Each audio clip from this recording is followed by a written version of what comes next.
اللہ تعالیٰ کے پاس کچھ نہیں. اس مشرک معاشرے میں اللہ تعالیٰ اپنے رسول سے کہہ رہا ہے کہ اپنے رب کو بڑا کیجئے. اللہ تعالیٰ کی جس صفات پہ لوگوں نے قبضہ کر لیا ہے شرک کے ذریعے سے، وہ سب اللہ تعالیٰ کی صفات ہیں. ان کو اللہ تعالیٰ کے اندر ہی ہمیں سمجھنے کی ضرورت ہے. اللہ تعالیٰ ہی جو ہے خالق ہے، وہی مالک ہے، وہی پروردگار ہے، وہی رب ہے، وہی رازق ہے، وہی حاکم ہے، وہی بادشاہ ہے. سب کچھ وہی ہے. اس کو بڑا کیجئے. اس کا جو حقیقی تصور ہے وہ انسانوں کے دماغ و دل پہ طاری ہونا چاہیے. یہ مطلب ہے اس کا. چنانچہ نبی اکرم صلی اللہ علیہ وسلم نے اس حکم کے آنے کے بعد لوگوں کو مختلف موقع پر لوگوں سے ایک بات کہی. وہ بات کیا ہے؟ وہ تعلیم کیا ہے؟ قولوا لا الہ الا اللہ تفلحوا. کہہ دو کہ اللہ کے علاوہ کوئی الہ نہیں، تم کامیاب ہو جاؤ گے. اللہ کے علاوہ کوئی الہ نہیں. الہ جو ہے ہمارے ہاں اردو میں جب ہم اپنے کلمے کا ترجمہ ہم کرتے ہیں اللہ کے علاوہ کوئی الہ نہیں تو الہی ترجمہ کر دیتے ہیں، کیونکہ ہمیں معلوم ہے الہ کا ترجمہ کرنا بڑا مشکل کام ہے. قرآن کی جو فنڈامنٹل ٹرمز ہے نا، بیسک ٹرم، ان میں سے الہ بھی ایک ٹرم ہے. اور ٹرم کا ترجمہ کرنا بہت مشکل ہوتا. ٹرم کے ترجمہ کرنے کے لیے ایک گویا کہ ایک لفظ کا ترجمہ کرنے کے لیے صفحے کے صفحے درکار ہوتے سمجھنے کے لیے. الہ بہت اہم ٹرم ہے، تو ہم اس طوالت سے بچنے کے لیے ترجمہ کر دیتے ہیں اللہ کے علاوہ کوئی الہ نہیں. لیکن جب لوگوں کی سمجھ میں نہیں آتا تو تھوڑا سا آسان کر کے کہتے ہیں اللہ کے علاوہ کوئی معبود نہیں. معبود بھی عربی ٹرم ہے، بات اس سے بھی کلیئر نہیں ہوتی. پھر اس کو اور آسان کرتے ہیں اور اپنے بچوں کو بتاتے ہیں اس کا مطلب ہے اللہ کے علاوہ کوئی پوجنیہ نہیں. لیکن جیسے ہی ہم نے یہ ترجمہ کیا کہ اللہ کے علاوہ کوئی پوجنیہ نہیں، تو گویا کہ الہ کا ترجمے کے ساتھ ہم نے ڈنڈی ماری. الہ کے ترجمے کو ہم نے بالکل محدود کر دیا، مختصر کر دیا. الہ میں صرف پوجنیہ کا مفہوم نہیں ہے، یہ ایک مفہوم ہے الہ کا کہ وہ پوجنیہ ہے. الہ وہ ہوتا ہے جو پوجنیہ ہوتا ہے، جو قابل پرستش ہوتا ہے، جس کی پوجا کی جاتی ہے، جس کی پرستش کی جاتی ہے. الہ وہ ہے جس کا حکم مانا جاتا ہے. الہ وہ ہے جس کا حکم چلتا ہے. الہ وہ ہے جس کو حاکم کہتے ہیں، بادشاہ کہتے ہیں، وہ ہے الہ. صرف پوجنیہ نہیں.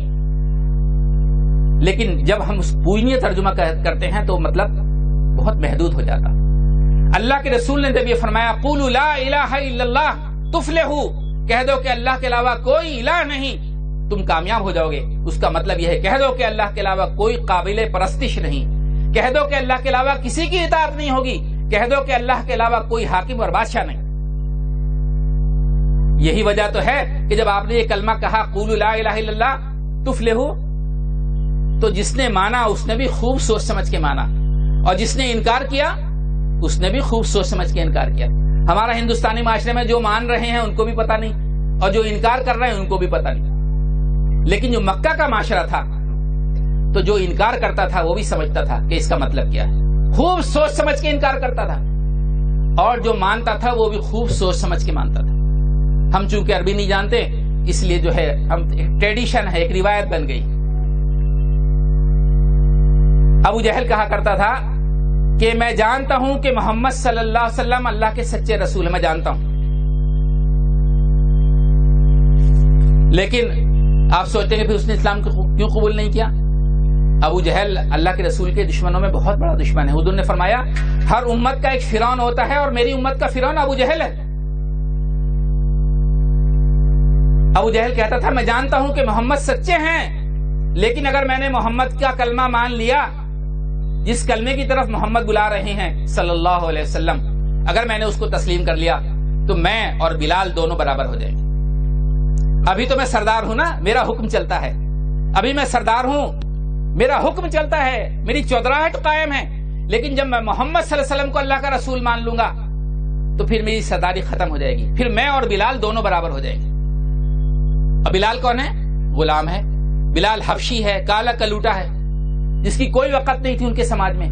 جانور کی بھی وقت تھی لیکن غلاموں کی وقت نہیں تھی. تو ابو جہل نے کہا کہ میں جانتا ہوں کہ محمد صلی اللہ علیہ وسلم سچے ہیں، لیکن اگر میں نے بات مان لی تو میں اور بلال دونوں برابر ہو جائیں گے. اور آپ کو یہ جاننا چاہیے کہ اگر وہ مان لیتا تب بھی بلال کا مرتبہ ابو جہل سے بڑا رہتا. کیوں؟ کیونکہ بلال نے کلمہ پڑھنے میں سبقت کی تھی، پہلے کلمہ پڑھا. مشہور واقعہ ہے کہ حضرت عمر فاروق رضی اللہ عنہ جب خلیفہ تھے تو ان سے ملنے کے لیے 3 بڑے سردار مکہ کے آئے ہوئے تھے، ابو سفیان، سہیل بن عمرو اور ایک اور. تو خادم نے کہا آپ تشریف رکھیے، امیر المومنین کام کر رہے ہیں، آپ کو بلایا جائے گا. لوگ بیٹھ گئے. اتنے میں آ گئے بلال. بلال نے کہا امیر المومنین کو خبر دو کہ بلال آیا. تو اندر سے آواز آئی کہ بلال کو اندر بھیج. تو بلال اندر چلے گئے.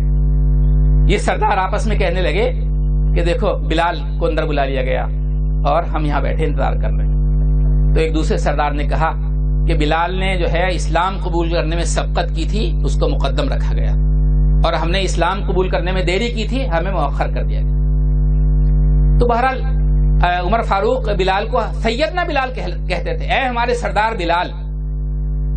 تو بہرحال میں آپ سے عرض کر رہا تھا کہ جو لوگ انکار کرتے تھے وہ سوچ سمجھ کے انکار کرتے تھے، اور جو اقرار کرتے تھے وہ بھی سوچ سمجھ کے اقرار کرتے تھے. کلمے کا جو مطلب ہے اس کو سمجھتے تھے. آج ہم نہیں سمجھتے. تو اللہ کے رسول کی دعوت یہ تھی کہ اللہ کے علاوہ کوئی الہ نہیں. اگر تم مان لو تو تم کامیاب ہو جاؤ گے، دنیا میں بھی کامیاب ہو جاؤ گے، آخرت میں بھی کامیاب ہو جاؤ گے. آج ہم یہ سمجھتے ہیں کہ اس میں آخرت کی کامیابی کا ذکر کیا گیا تھا، یعنی اگر تم نے اس کلمہ پڑھ لیا تو تم آخرت میں کامیاب ہو جاؤ گے. نہیں، آخرت کی کامیابی کے ساتھ دنیا کی کامیابی کا بھی ذکر ہے اس کے اندر. اور مومنین تو وہ ہیں جن کے سامنے آخرت کی کامیابی ہی اصل کامیابی ہوتی. بھئی دنیا میں ہم کتنا رہیں گے؟ 100 سال زندہ رہیں گے، لیکن آخرت کی جو کامیابی ہے وہ ہمیشہ ہمیشہ کامیابی. تو کامیابی تو آخرت کی کامیابی ہے یقیناً، لیکن انسان کا دل چاہتا ہے کہ وہ دنیا میں بھی کامیاب ہو، دنیا میں بھی اللہ کا دین قائم ہو، دنیا میں بھی جو ہے اسلامی حکومت قائم ہو، دنیا میں بھی اسلام سربلند ہو، الہ کلمۃ اللہ ہو. ہماری خواہش ہوتی ہے. یہ خواہش اللہ کے رسول کے صحابہ کے اندر بھی تھی، یہ خواہش اللہ کے رسول کے اندر بھی تھی کہ جو دین میں لے کر آیا ہوں دنیا میں قائم ہو. چنانچہ نبی اکرم صلی اللہ علیہ وسلم فرمایا کرتے تھے کہ ایک کلمہ جو میں تمہارے سامنے پیش کرتا ہوں، اگر تم اس کو مان لو، وہ ایک کلمہ جس کو میں تمہارے سامنے پیش کرتا ہوں اگر تم اس کو مان لو تو تم عرب کے مالک بن جاؤ گے اور عجم تمہارے قدموں میں ہوگا.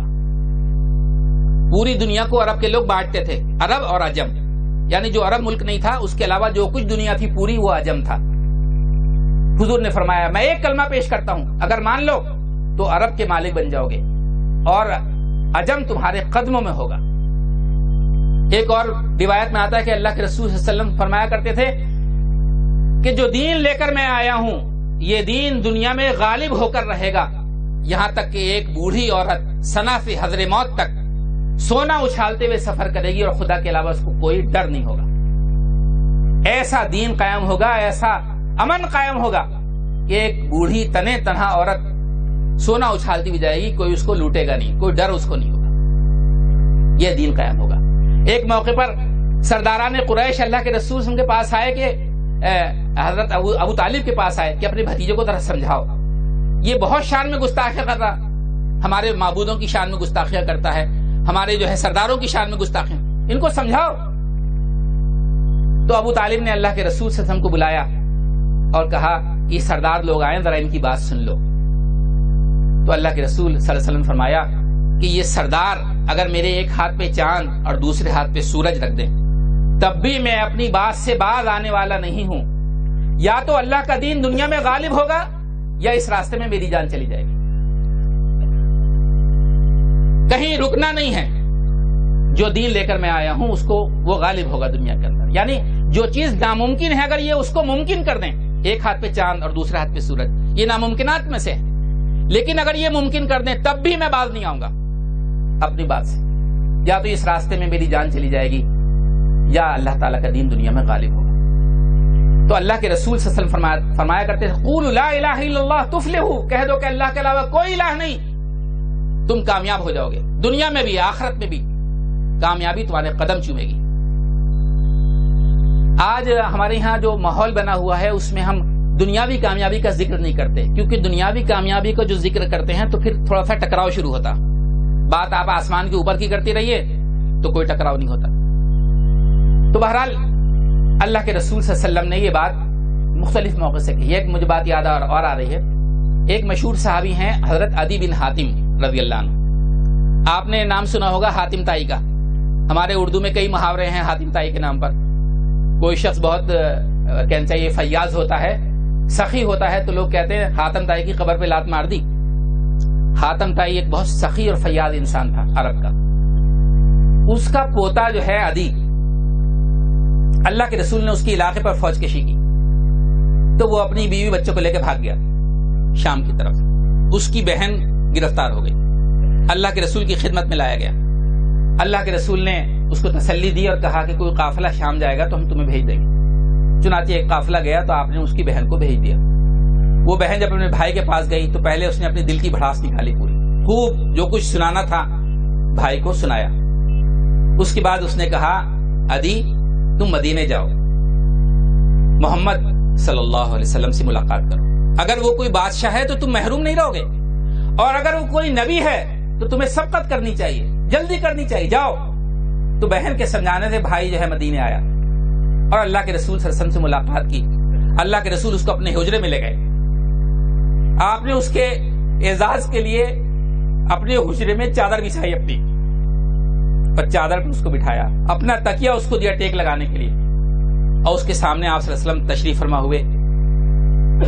اور عدی سے کہا عدی اگر تو زندہ رہا تو دیکھے گا کہ ایک عورت ثنا سے حضر موت تک سفر کرے گی, اس کو خدا کے علاوہ کوئی ڈر نہیں ہوگا. اے عدی اگر تو زندہ رہا تو دیکھے گا کہ قیصر و کسریٰ کے خزانے مدینہ میں ڈھیر ہو جائیں گے. اور اے عدی اگر تو زندہ رہا تو دیکھے گا کہ ایک آدمی زکات کا مال لے کے نکلے گا, لینے والا کوئی نہیں ہوگا اس سے زکات. ایسا معاشرہ بن جائے گا, زکات دینے والے ہوں گے, لینے والا قبول کرنے والا کوئی نہیں ہوگا. عدی کہتے ہیں بعد کے دور میں عدی زندہ رہے تو عدی کہتے تھے میں نے اپنی آنکھ سے دیکھا کہ ایک بوڑھی عورت ثنا سے حضر موت تک سفر کرتی ہے, خدا کے علاوہ کوئی ڈر نہیں. میں نے اپنی آنکھ سے دیکھ لیا کہ قیصر و کسریٰ کے خزانے مدینہ میں ڈھیر کر دیے گئے, اور اگر میں زندہ رہا تو میں دیکھوں گا کہ لوگ زکات کا مال لے کے نکلیں گے, لینے والا کوئی نہیں ہوگا. تو نبی اکرم صلی اللہ علیہ وسلم کی جو تعلیمات تھیں اس میں یہ تعلیم تھی کہ اللہ کا دین اختیار کر کے تم دنیا میں بھی نامراد نہیں رہو گے. دنیا میں ایک ایسا معاشرہ وجود میں آئے گا, ایک ایسا سماج وجود میں آئے گا, دین جب غالب ہوگا تو ایسا انصاف کا, عدل و قسط کا, جسٹس اور نیائے کا معاشرہ بنے گا کہ کسی پہ ظلم نہیں ہوگا. انسان تو انسان, جانوروں پہ بھی ظلم نہیں ہوگا. ایک ایسا معاشرہ بنے گا, ایسا امن قائم ہوگا کہ خوف نام کی کوئی چیز نہیں رہے گی. دین اپنی آب و تاب کے ساتھ دنیا میں قائم ہو جائے گا. نبی اکرم صلی اللہ علیہ وسلم, ابھی موقع نہیں ہے کہ بات تفصیل سے کی جائے, آپ صلی اللہ علیہ وسلم صرف انسانوں کے لیے نہیں آئے, آپ صلی اللہ علیہ وسلم جنوں کے لیے آئے, آپ صلی اللہ علیہ وسلم سارے عالموں کے لیے آئے, آپ صلی اللہ علیہ وسلم دنیا کی دوسری مخلوقات کے لیے بھی آئے. ایک بار ایسا ہوا کہ نبی اکرم صلی اللہ علیہ وسلم بیٹھے ہوئے تھے, ایک اونٹ آ گیا اللہ کے رسول کے پاس اور اپنا سر جھکا دیا. اونٹ کی آنکھوں میں آنسو تھے. حضور نے کہا کس کا اونٹ ہے بلاؤ. تو ایک آدمی کو پیش کیا گیا کہ اس کا اونٹ ہے. تو حضور نے فرمایا یہ اونٹ رو رہا ہے, تم اس سے خدمت زیادہ لیتے ہو, کھانے کو کم دے دو, اس کے ساتھ انصاف کرو. تو اللہ کے رسول صلی اللہ علیہ وسلم جب دنیا میں تشریف لائے اور آپ نے جو دعوت دنیا کے سامنے پیش کی, اس دعوت کے ذریعے سے ایک سماج ایسا بنایا دنیا کے اندر کہ اس میں انصاف قائم ہوا, اور جو ہے لوگوں نے اسلام کی برکات و ثمرات کا بہت قریب سے مشاہدہ کیا. تو میرے ساتھی اور بزرگوں, یہ موقع ایسا نہیں ہے کہ بہت لمبی اور تفصیلی گفتگو کی جائے. میں نے جیسا کہ آپ سے کہا کہ صرف اسلام کی جو ایک تعلیم جس کو اللہ کے رسول بار بار پیش کرتے تھے, قولوا لا الہ الا اللہ تفلحوا, کہہ دو کہ اللہ کے علاوہ کوئی الہ نہیں, تم کامیاب ہو جاؤ گے, دنیا میں بھی کامیاب ہوگے, آخرت میں بھی کامیاب ہوگے. آج یہی وہ تعلیم ہے جو ہم سے بھی مطالبہ کرتی کہ اس تعلیم کو ہم جو ہے دنیا کے سامنے پیش کریں, ہم خود اس سے واقف ہوں. اور جو غیر مسلم ہے, دیکھیے بڑی عجیب بات یہ ہے کہ جس ملک میں ہم رہتے ہیں سینسس رپورٹ کے مطابق صرف 13% ہم ہیں اور 87% غیر ہیں. اب آپ چاہیں تو 20-25% جو بھی کہنا چاہیں کہہ لیجئے، لیکن میجورٹی تو دوسروں کی ہے. اس میجورٹی میں ہم جو ہے اللہ تعالیٰ کے دین کی بات، اللہ کے رسول کی تعلیمات ہم کیسے عام کریں، اس کی فکر کرنے کی ضرورت ہے. اور ہمارے ساتھیوں نے وحدت کے، ہمارے ذمہ داروں نے آپ کے شہر میں 1 مہینے تک جو مختلف پروگرام کیے، اس کی غرض یہ تھی کہ اللہ کے رسول کی تعلیمات عام ہو، خود امت مسلمہ میں عام ہو، نئی نسل میں عام ہو، اور امت مسلمہ کے علاوہ جو غیر ہیں وہ بھی سمجھنے کی کوشش کریں کہ اللہ کے رسول کی تعلیمات کیا ہیں، آپ دنیا میں کیوں تشریف لائے، آپ کا مشن کیا تھا، آپ کا نصب العین کیا تھا. ربیع الاول کا جب مہینہ آتا ہے تو اس میں مت لڑیے کہ اس میں کیا بدعت ہے اور اس میں جو ہے کیا چیز ہمارے اسلاف کے ذریعے سے ثابت ہے.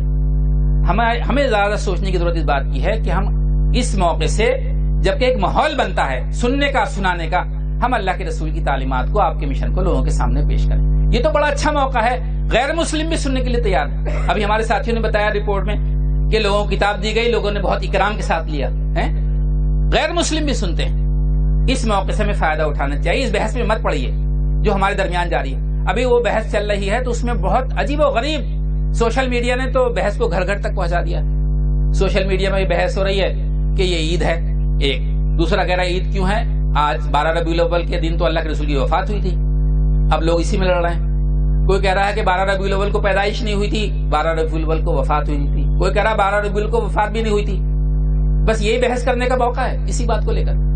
ہمیں تو اس ربیع الاول کے مہینے کو ٹارگٹ کر کے آپ کی جو تعلیمات ہیں، آپ کا جو مشن ہے، اس کو عام کرنے کی ضرورت ہے، اپنوں میں بھی غیروں میں بھی. تو یہ چند باتیں میں نے آپ کے سامنے رکھی ہیں.